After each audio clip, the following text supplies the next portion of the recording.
In this video, we're going to talk about how to write Pong as a user space application for our RISC-V operating system written in Rust.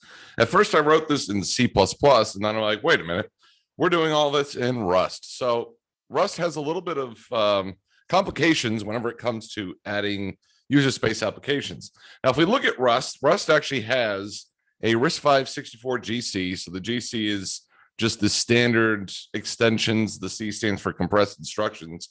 So 64-bit CPU target for both Linux GNU as well as unknown ELF. So I chose to use the unknown ELF because we're not using the Linux GNU ABI. So essentially all that means is that the system calls are going to be where Linux wants them to be. That's what the Linux-GNU means. All the standards, all the agreements that were made is for Linux GNU. Well, we wrote our own operating system, so none of those really follow that. So what you're looking at on the screen is Pong. So Pong is the user space application that we're going to run. And in this case, the reason we're doing this is because number one, we have drawing primitives as well as event handling. So we want to see if we can do all this sort of stuff inside of a user space application, get it to work on our operating system. So as you can see, the very first thing I'm going to do is no standard. Once again, we're targeting the RISC-V 64GC unknown ELF target. And what that actually means to us is we don't have a standard library, because all the standard library actually has to boil down to system calls at some point. And if it doesn't know what the system calls are going to be because there is no standard, then we have to say, nope, we can't use the standard library. In the future, instead of targeting something like newlib, we could actually target Rust's standard library. But there's a few standard calls that we're going to implement and get that to work, as well as file descriptors for reading and writing. And drawing primitives, we can't just take a system call and say, there we go.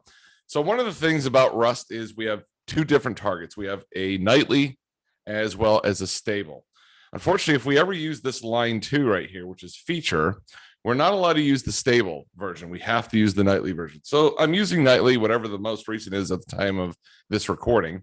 We're using the nightly so that we could use inline assembly. That's this ASM panic info message. So what I'm going to do is, you can see we set something like this up inside the operating system to handle when Rust panics.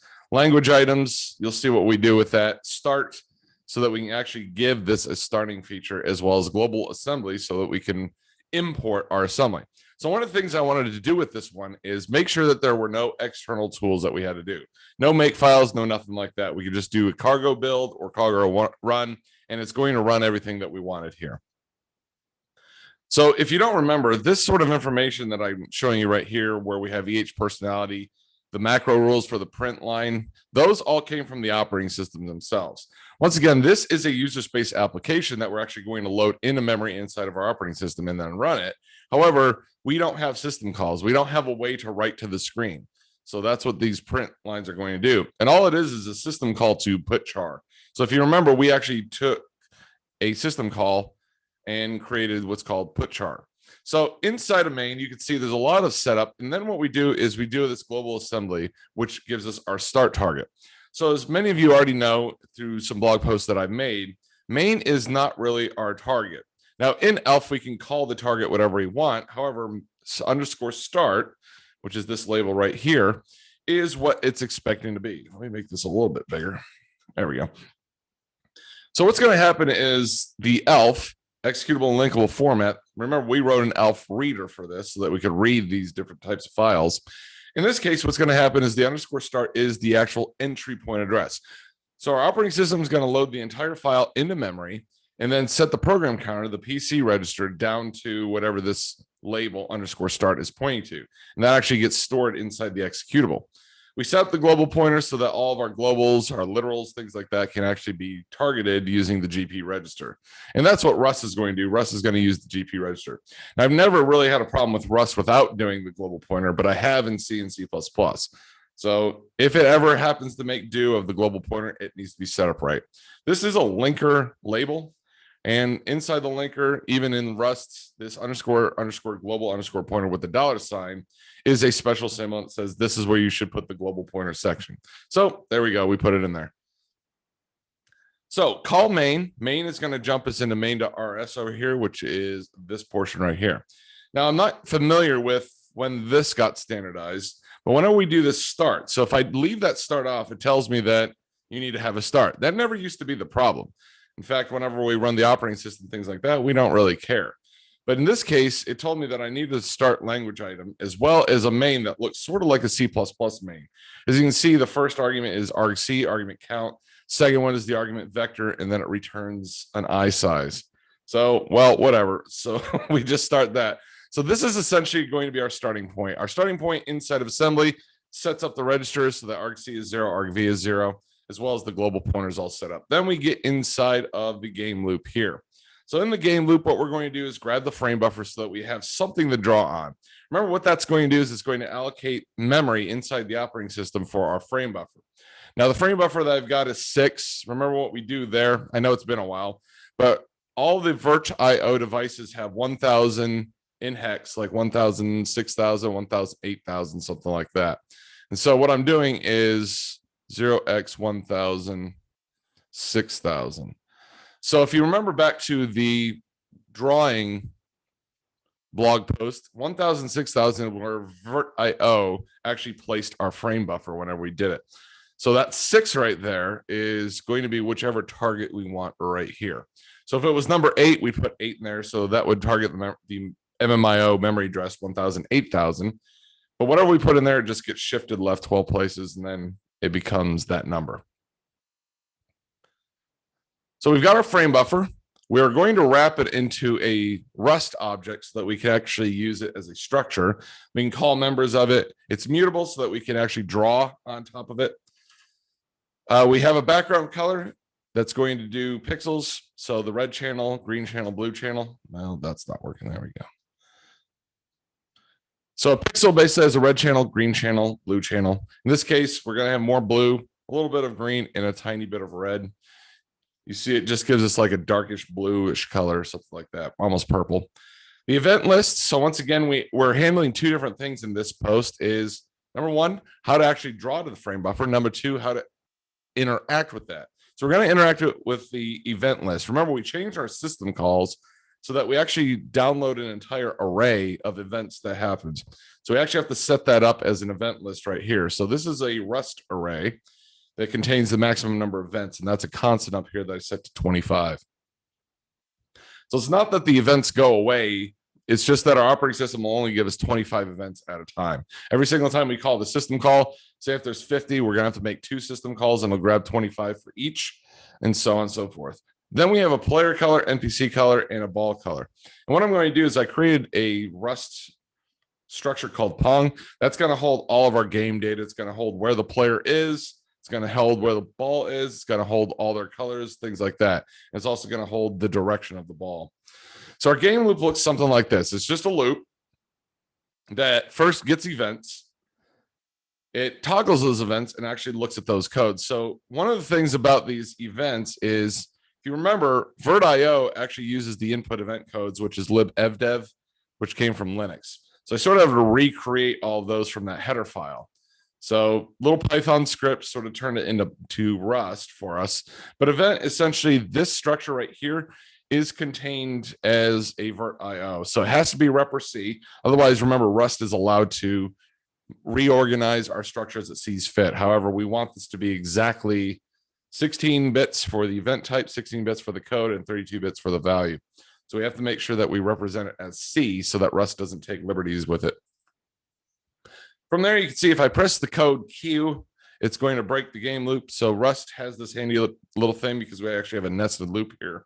We want it to break out of the game loop right here. And what that'll do is print goodbye and 0. Now, the reason you print goodbye and say 0 is because your operating system will deschedule this, but unless you print something, there's nothing that tells you whether your program ended. It just stops working. Because remember, the frame buffer is actually stored inside the operating system. So Pong will still be on the screen. It's just that you can't interact with it. And it looks like it's frozen, but it's not. It's just that your program quit. We can reset the game. Whenever we reset the game, it's just going to move everything back into place in the default location. Whenever we press the up key or the W key, it's going to move the player up. So remember, in our window, I don't know why I keep saying remember, but here's our window up here. 0, 0 is up here. width and height are down here. So if we go negative, we're actually moving up.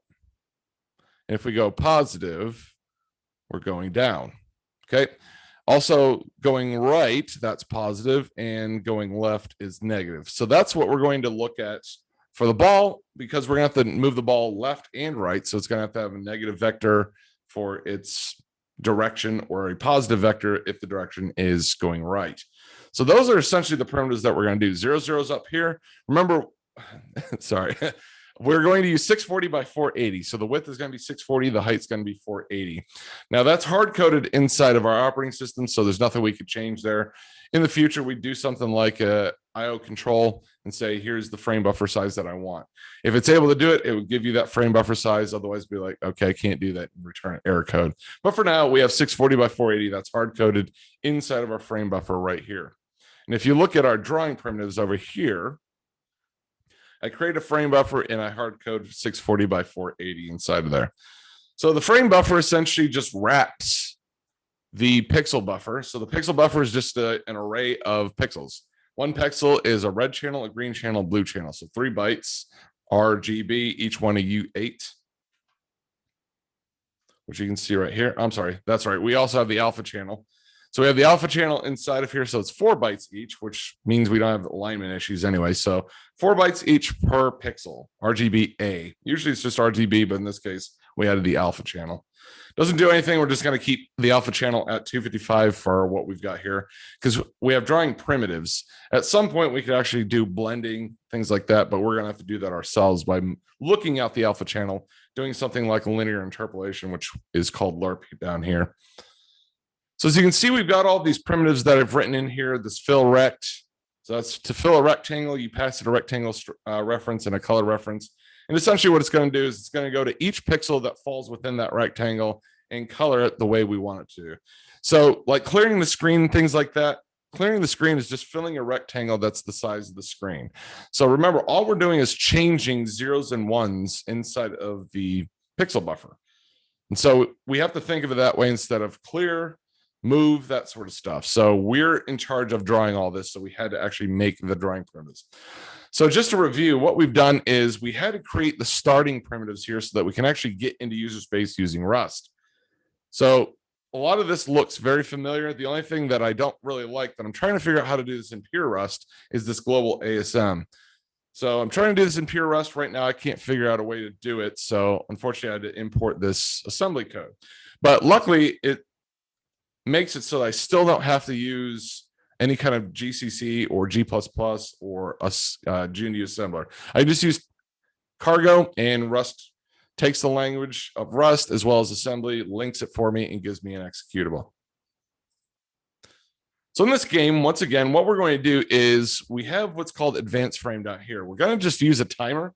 This timer sleeps every 1,000 iterations. If you remember back to our system call for sleep, it actually uses the M-time register from the Clint, the core local interrupter. So the core local interrupter had an M-time compare, M-time, and then it also had a SIP, a supervisor inter-process, whatever, communication. So it's actually just a software interrupt, SWI. But in this case, what we're going to do is we're going to advance the frame, then we're going to sleep. So that will give us some sort of animation. All advanced frame does is it updates the frame buffer whenever we do a draw down here. But what it's going to do is whenever we advance the frame, we take the direction of the ball. So let me go over to Pong here. There's a couple things that we do. Make sure that we're not paused. Number 2, we move the ball in the direction that the ball is moving. So at first, by default, I have it going down the screen by 15 pixels, and I have it moving left of the screen by 2 pixels. I'm sorry, it's backwards. So X is left and right, Y is up and down. So it's going to be moving up because it's a negative Y. So this -2 makes it move up by 2 pixels, and the 15 makes it move right by 15 pixels. So that's the direction that it moves at that point. As you can see, that really doesn't change much. We don't speed up the ball, but that is something that we can do in the future. But whenever the paddle, the NPC's paddle hits it, we just flip the X. So the X goes from 15 to -15. That way there it moves left. So what we have to do is some sort of hit detection. We see that if it's in the paddle. So remember, the paddle only moves up and down, not left and right. So we say, okay, if it's in the paddle's area, then we have to check to see whether the paddle is up where the ball is going to be or down where the ball is going to be. So what we do is we take the location of the top of the paddle and the top. So this tuple here has the top of the paddle as well as the bottom of the paddle. That way there we know which Y axes this paddle actually contains. Then we do the same thing for the ball, and then we check to see whether the ball and the paddle make a collision. So as you can see, this is a let. So miss is going to be false if we actually hit it. It's kind of backwards, or if it's going to be true if we miss. So if we're nowhere near, if the ball's just moving, we're going to say we're not missing. So if it's not possible to miss, we say that we're not missing.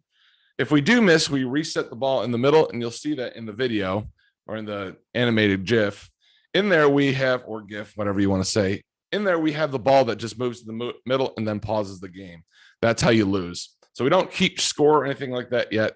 Otherwise, this last down here just travels the ball. As you can see, if the ball moves in the X direction, so if it hits our paddle or if it's in that direction or in the NPC's direction, we're going to negate the X direction. So it moves, if it's moving right, it moves left. If it's moving left, it's moving right.